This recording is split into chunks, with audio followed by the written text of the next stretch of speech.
Live from the world's capital markets, here are the latest financial headlines brought to you by News Factory. Hello and welcome to Wednesday's financial news. Stay with us for more market headlines. The dollar-yen pair gained 0.4% in the last session. According to the stochastic indicator, we are in an overbought market. The Bitcoin-dollar pair skyrocketed 1.2% in the last session. According to the stochastic RSI, we are in an overbought market. The gold dropped 0.4% against the dollar in the last session. According to the CCI, we are in an oversold market. The oil-dollar pair dove 2.1% in the last session. The stochastic indicator is giving a negative signal. Coming up, the choices from our chief analyst for today.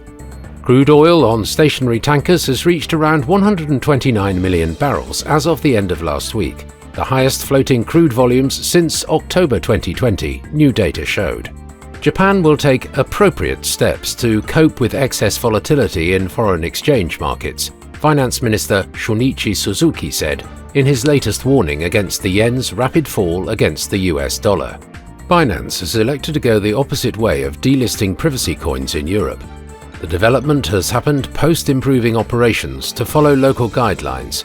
Reportedly, Binance was expected to delist tokens in France, Italy, Spain and Poland. Those were today's major economic events, and now moving on to world financial headlines. The US MBA mortgage applications will be released at 1100 hours GMT. The US EIA crude oil stocks change at 1430 GMT. Germany's GfK Consumer Confidence Survey at 0600 hours GMT. Spain's retail sales will be released at 0700 hours GMT. Japan's large retailer sales at 2350 GMT.